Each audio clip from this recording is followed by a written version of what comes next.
What is up, everybody? Welcome back to another edition of the Sheehan Show with me, Sean Sheehan, here on Sherdog.com. And I am back with my top 5 bets in the world of mixed martial arts this weekend. And I have 5, but I have more than 5. We have a big UFC pay-per-view this week, so I have the pay-per-view parlay returns. I think we hit 1 from 3 or something this year. I'll have to go back and check. Actually, I have my record here for it to be, so it's easily done. But well, we were unlucky the last time. I know that for a fact, and we'll have a look at this one and see see how we're looking with it. But we have the 5 bets anyway. Regardless of that, from a metric ton of different organizations. This week we have PFL MENA. We have PFL Europe, and we have the UFC and KSW as well. So bets from every single one of those we'll run through at the end as well. Some of the other bets maybe from those organizations that I haven't given in the top 5 bets or the parlay, and we'll see if we can give a bit of advice or make a bit of money or have a bit of fun with it. Please bet responsibly. As always, don't bet more than you can. And if you would like to give this video a thumbs up and subscribe and all that, that would be fantastic. The only other thing I would ask you, let me know your one bet for this weekend. Whether it's the UFC, whether it's PFL, whatever it might be, let me know your one bet in the comment section below for the card this weekend. And next week we'll talk about. I've said this before. We'll talk about the bets on next week. We haven't had a great bet yet. We've had a few, but I want a really good bet in the comment section, and we'll talk about it next week if one of the listeners and watchers hits something good. So there you go.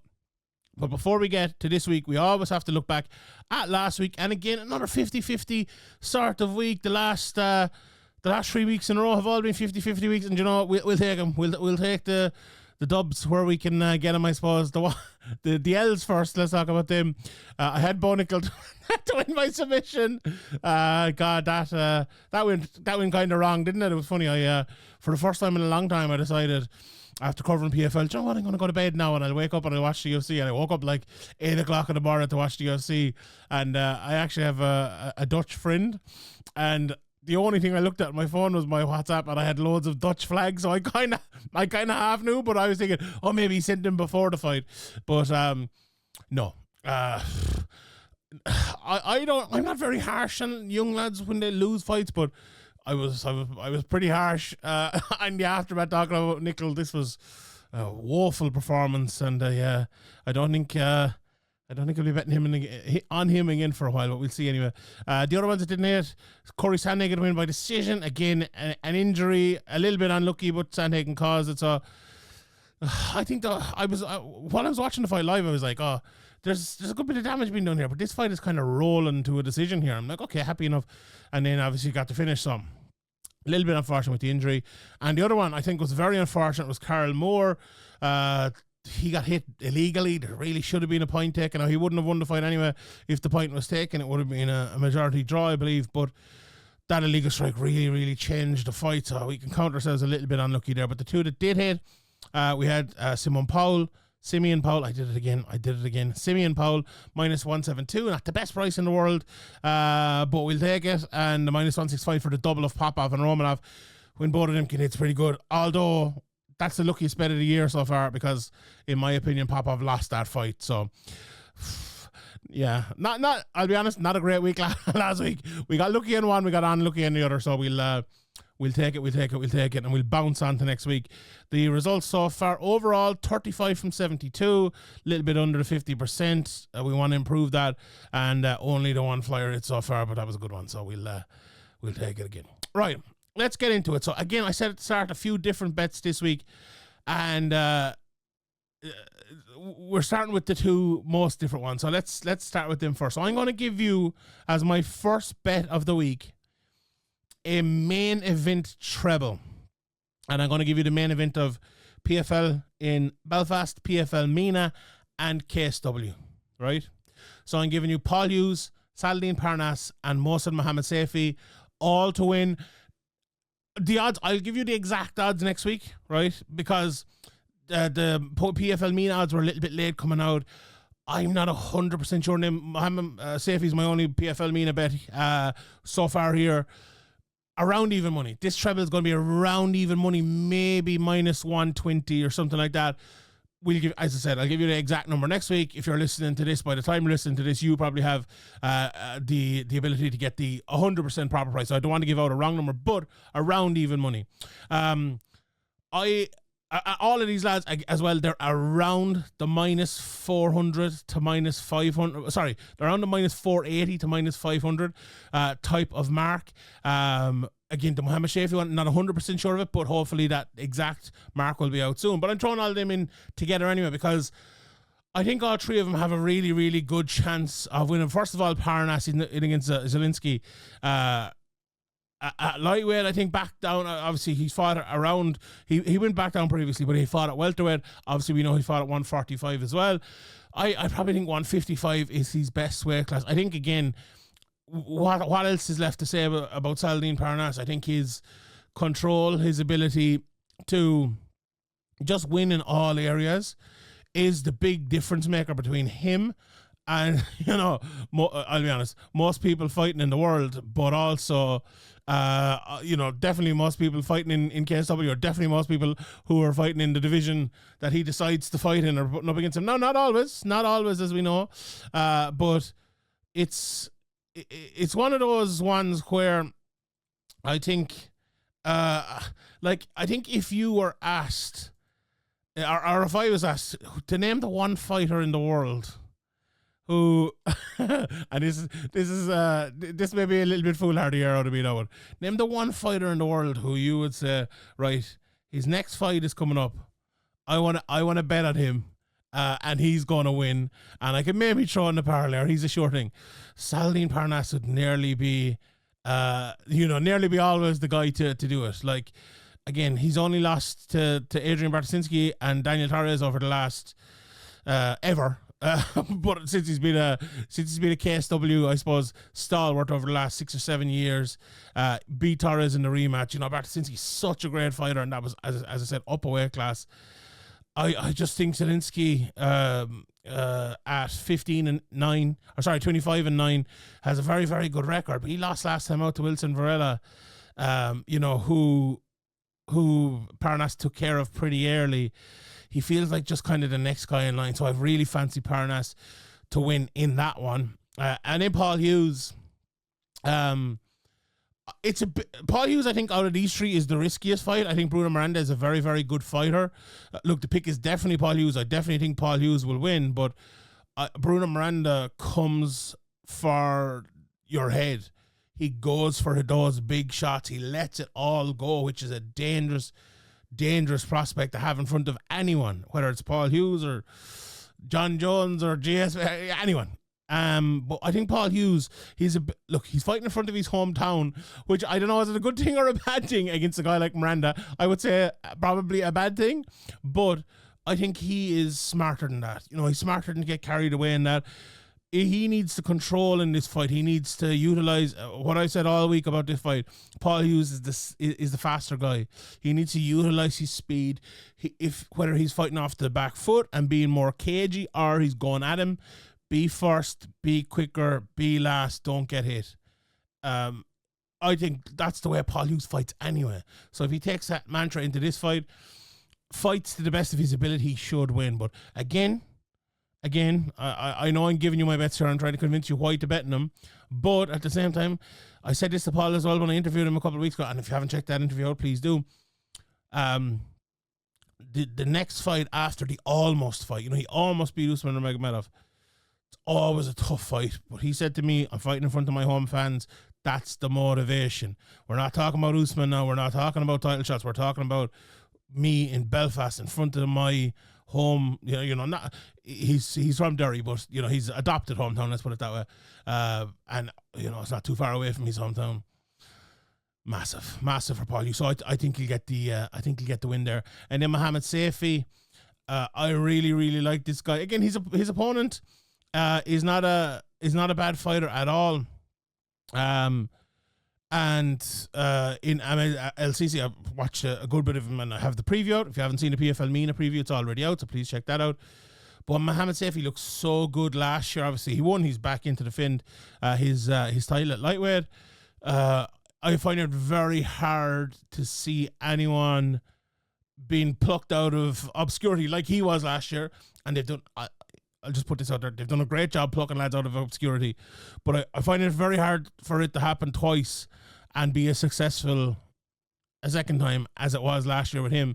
This guy, he's only 9 fights into his career, and he's mid-30s, but this guy is really, really good. I'm surprised not to see him in the tournament this year. I think if he wins this, I think he'll be in the global tournament next year.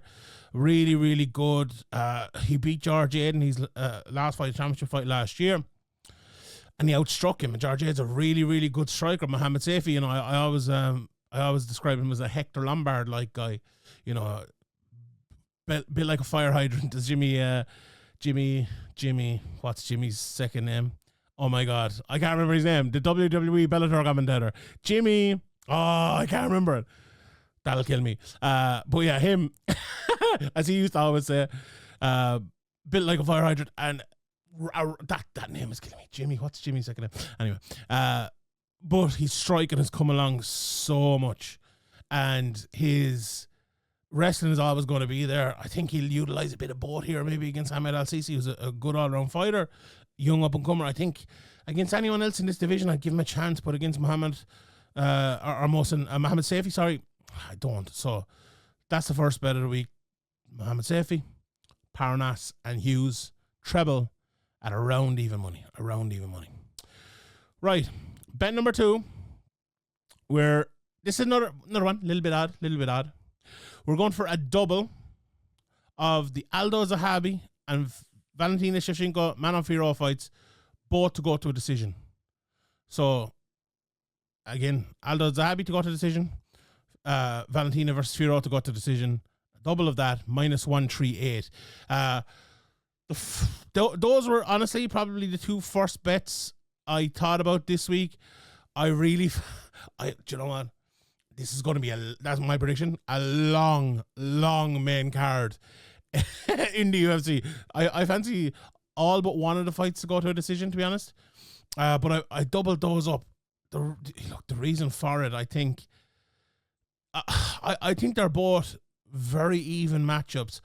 I was all over Manon Fiorot to be my pick, to give her as my number 1 pick this week. When I said I looked at the decision first, I looked at her number first, and I was going to sit down here and go, here, my first pick for the week is Manon Fiorot at plus 135. That's what I was thinking. Then I come on and I see Manon Fiorot at minus 140. I see her some places minus 156. Let's look, just see where she started out. She started out, I assume she was the favourite at minus 113. And I'll be honest, even though I think she's favourite, even though I think she will win, I wasn't expecting that. So I have not gone for that. I've gone for the decision, so either of them can win. Just first of all, on that fight, why do I think that?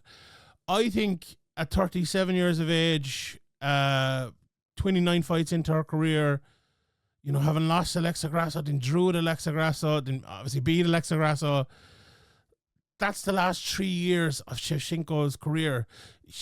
Very close to losing to Talia Santos. We've seen Talia Santos since in the PFL. Hasn't had a great time of it at all. She actually failed the drug test there last week, but or it was announced she failed the drug test last week, but has lost to Dakota Ditchevat. Didn't look amazing. Lauren Murphy's the only win in the last 5 years. Apart from that, and and Jessica Andrade as well, which were good wins, but there's no doubt about it. Shevchenko hasn't been looking as good. Grasso, I don't even necessarily think Grasso was a bad matchup for her, but she made it look tough, right? Obviously drawn, obviously losing, but then even when she won, she won fairly well. I didn't think Grasso fought amazingly, but the fight went to a decision, right? That's obviously the bet we're going for here.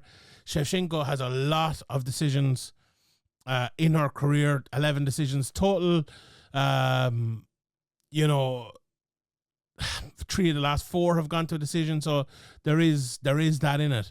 For Fiorot, the other side of it, then she's only fought 13 times. 7 of them have gone to a decision. I always give a shout out to Leah McCourt for being the only person to ever beat Manon Fiorot in over in what an amazing card that was in Cage Warriors 94. Some of the names on it: Leah Tapuria, Joy Herbert was on that card. You know, Donovan Desme, who went on to do very good things. John Cahill against Philip Mulpeter. Tommy Langowski, who we saw a couple of weeks ago, fighting as well. Corey McKenna, we saw in the UFC. Obviously, Liam McCourt, Manon Fiorot. Some unbelievable talent on that card. So, a side note there for that one. But I think, you know, Fiorot, again, we talk about decisions, 7 of 13. But you look at the last 1, 2, 3, 4, 5 fights in a row, all have gone to a decision against increasingly talented opposition. It's been a year since she's been out of the cage, which I don't think is necessarily a bad thing for her. I do fancy Fiorot to win this fight, but my biggest issue is, will the moment get to her? Will she be, will she lift to that moment? That's the one thing that is kind of holding me back from it at that price. You know, she's only been on one pay-per-view card ever, and I think she opened up the main card. All the other ones, UFC fight night, nobody versus nobody type of thing. The big moments are big in this sport, you know, and I think she'll win. I think she'll win. But the only drawback I have is if she will lift to that moment, and will Shevchenko just do enough to get over the line. Either way, I think the decision is the play on that.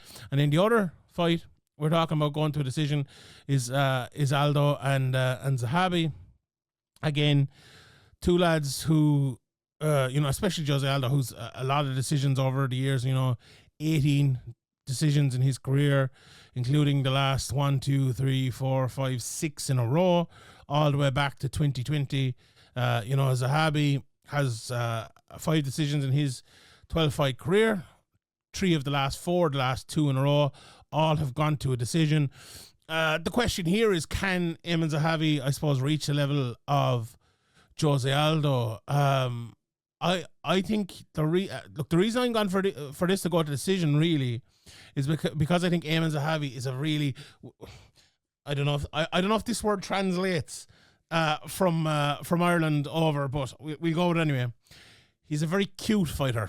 We've a word in Ireland, clishta. It means smart, really, but clever. Clever is the word. He's very cute, very, very cute. He knows what to do in the right times, in the right places to avoid what he needs to avoid and do what he needs to do. I think no more so than the Javid Basharat fight. I thought he was very, very good in that, in the Pedro Munoz fight as well. He knows how to win fights. As I said, he doesn't fight that often, but like he's won his last 5 in a row.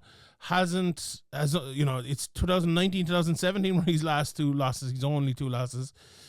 I think he can rise to the level of this Jose Aldo. Now, will he win? I don't know.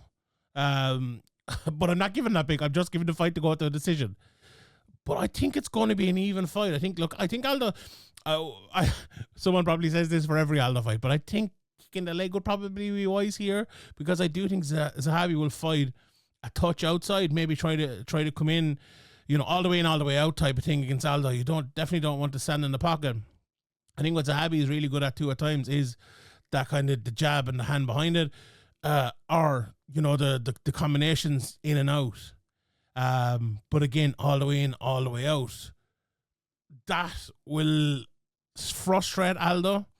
I think it will get Aldo kicking more, and I think that will actually force Zahabi somewhat to be more defensive if that does happen. And I think that will give it a greater chance to go out to a decision. I don't see either of these lads knocking each other out, to be honest. I don't see a submission in this one. Zahabi's only 2 submissions in his career. Aldo has only 1. Obviously, Aldo has a lot of knockouts, but not for a while. So, yeah, I like that to go decision. I like the other one to go to decision. I think that's a pretty sound bet at minus 138. Right, I'm going to jump over to PFL Europe for my next bet. And this bet is, I think you get around, I have it down here at minus 200. I think you can get around minus 195, 198 maybe. And that's Mark Ewen to win his fight over in PFL Europe against Alexander Chivas. Now, Ewen is one of the most talented guys on the scene. He is 6-1 and had a very, very tough loss to Claudio Picella that a lot of people weren't expecting. Bounced back really well and won in 2.5 minutes in his next fight after that. And I think that loss could be the best thing that's ever happened to him, because he's probably gone on to another level. I think as well he has a guy in Chivas in front of him who looked really good in his opening PFL fight as a showcase fight back in 2022, but then, lost a couple of fights in PFL Europe in 23, 24, and has a big opportunity here now again, but he probably draws again the toughest task of any of the fighters here. Chivas, good, well-rounded guy, but I just think he can try, as I said, strike well, good on the ground, maybe not the most amazing takedowns in the world, but a few trips. And I think Mark Ewen is just very good everywhere. He's such a good athlete, fighting out at a higher level gym in Glasgow over in Scotland. And I think he can do it all. I really, really do. He's the type of guy as well, when you see that loss, you're surprised by it. But when you see him bouncing back, you're not at all surprised by it. I think his wrestling can be a difference maker here. I think he's striking, but the speed of his striking as well can be a real difference maker here. I just really, really like him in this fight, and that's why I've given him, a little bit bigger odds, or smaller odds even. But I really like him in this one, so he's probably my pick from PFL Europe. We'll talk more about PFL Europe after I give my next couple of bets. But Mark Ewen, minus 200 is my pick for that one. Right, next pick is, we've talked about all the other main events. Let's talk about the UFC main event, and I'm going for Belal Muhammad to win via decision at minus 105. So Belal straight up is, again, you can get him from anywhere from minus 190 to minus 220. And I'll be honest, I don't think we put enough respect on the name of Belal Muhammad. His improvements over the last few years have been exceptional. The dedication he's given to that wrestling game, obviously training with Habib and that team, but he's striking, I think. We saw it against Leon Edwards, looked much improved. That first Leon Edwards fight, that was obviously a no contest, he got destroyed in that for the first while. I thought Leon Edwards was going to bully him in the second fight because of that, but so much stuff changed up. He looked really, really good. And you're coming in here against a guy like Jack Della Maddalena, who's obviously a very, very good technical striker as well. Is he the biggest knockout artist in the world at this level? So much so that, Belal's going to feel the power and he's going to get put out of there. I wouldn't say so myself, although he's obviously a big knockout percentage. 71% of his finishes are via knockout. But again, 2 of his last 3 have been by decision. The higher the level goes, the longer the fights go. Even his last fight against Gilbert Burns did go into the 3rd round. So, you're winning a split decision against Basil Hafez, you're winning a split decision against Kevin Holland, and a fight later, you're fighting against Belal Muhammad for the world title. Is that going to cut it? I don't think so. I don't think so. Belal is at such a high ebb in his career right now, after beating Leon Edwards, after beating Gilbert Burns, after demolishing Sean Brady as well. I think the wrestling is going to play a large part here again. It was obviously a big part in the Leon Edwards fight, but he outstruck him too for long periods, I suppose, is not, but long periods when he needed to in that fight. I think, look, if Jack Della Maddalena can stop the takedown, get his combinations going, look, he can do anything to most people in the world. But there's no guarantee of that. It's not one of these fights where, it's the wrestler versus striker, and if Belal can't take him down, he's definitely going to lose. That's not the case. I think Belal has proven that now. But if he does take him down, I think it's going to be a nightmare for Jack Della Maddalena. Now, Jack is Jack can fight on the ground as well. I'm not saying that at all, and I'm not saying he's going to get taken down. He's immediately going to get finished running. In fact, I've gone for the decision, as you know. But I just think Belal will take him down. I think he'll work on top. I think he'll do enough to win rounds, and I probably think he'll win, 4 rounds to 1, 5. No, I actually don't. I think he'll win 5 rounds to 0. I think this will be a 50-45. And yeah, when I imagine this fight, I find it very hard to imagine anything but that. Like, I can't really imagine Jack Della getting the better of it and landing those big combinations that he needs to win the fight, getting those hands going. I can't really imagine Belal getting the finish. I can imagine that maybe more, but I think this is a decision to Belal written all over it. And you give me plus money on that, plus 105. It's not big, but I'll take it. I will take it. Right. That is our 4 bets for the week. Let's get to the Flier. The Flier is going to be back in PFL Europe, and it's a very, very interesting one, the Flier this week. I'm going to go for... I like giving Irish Flyers recently. One of them hit, so we'll go for another one. Sean McCormac at plus 360 in his fight with Hyder Khan. Sean McCormac, he's 3-2. He's 29 years of age. You're thinking, Shawnee, what are you doing? Why are you giving this lad? But if you look at some of his fights, his last loss is to Oban Elliott. He won 2 fights either side of that. Went into that fight in short notice against Oban. But he's a very, very good fighter. Loose on the outside, well able to throw his hands. Has yet to get a knockout in his professional career, but it's coming. It is coming. I think it is going to happen pretty soon. And he's in there against a guy in Hyder Khan, who is like him, a big, tall guy, has fought in PFL before, watched him a couple of times now. He's fought some good guys in the scene coming up. A very good all-around fighter, very well adept on the ground. But I think, watching some tape on him, I think he is kind of open enough to give a guy like Sean McCormac, how would you put it, both openings and issues, if you want to put it that way. This, to me, it's, a 3-2 guy versus a 9-1 guy. You're thinking, the 9-1 guy should walk this. But I think it's a very evenly matched fight. That's why I think the plus 380 is way off. I think Sean McCormac has a real chance of winning this fight. Up the weight class as well. Middleweights, these are 2 big boys for middleweights. These are more light heavyweights than welterweights, let's put it that way. There's the way McCormac fights with the big hands from the outside, with the ability to finish on the ground, and the way it can, I was watching him for one of his fights, and he does this kind of open entry into the abyss sometimes.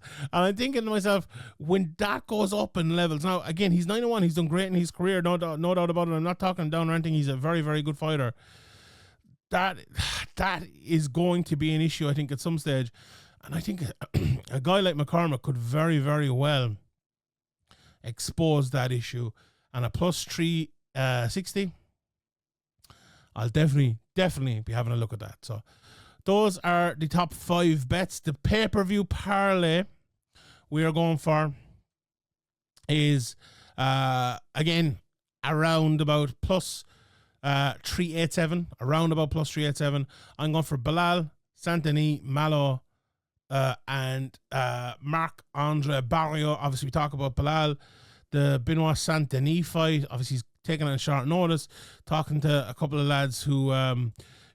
with knowledge is probably I've seen a bit of him as well before. Obviously, he's been around the scene for a while. I think it should be very straightforward. I like Malott a bit. I'm not the biggest Mike Malott fan in the world, but I think Charles Radecki, again, a bit kind of. I'll be honest, I think both of these lads are a little bit overrated, to be honest. But I think Malott in front of the home crowd might be a bit of a different animal, and I like him there. And Bruno Silva. Not a big Bruno Silva believer, to be honest. Barriault is, Barriault is one of those guys. Every time I watch him, I'm like, this guy's either he's gonna do something very good or something very bad. And for the last while, it's been something very bad. But Here's the turnaround. Here's the turnaround coming. I bet him before, and I said I'd never bet him again. But anyway, the parlay has to lose somewhere, and that'll probably be it. But that's the pay-per-view parlay. Right. Let's look at a couple of bets that I haven't touched on yet. First of all, in KSW, I really like the price on Damian Janikowski against Layed Zaroudi. He is minus 138. Zaroudi's a good fighter. I've covered him now in a number of different places. But I think Janikowski would probably have the edge in that one. I like Mikel Laboud as well. He is plus money at plus 140 in his fight over there. Those are ones I would definitely pick out from KSW. In the PFL Europe bracket then, I had word from someone, what do you think of Gavin Hughes, a plus money, plus 163? And Gavin Hughes is a good fighter. Would I hit him at plus 163? Is it big enough against Claudio Pachella? I like Pachella an awful lot. We spoke about him earlier on. If it got the plus 180, I might hit it, but plus 163 might be big enough. I went back and forth so much over this Decky McAlean and Gina Van Steen's fight. I think it's an even fight. I picked Decky in my preview, but then I see Gina's plus 132.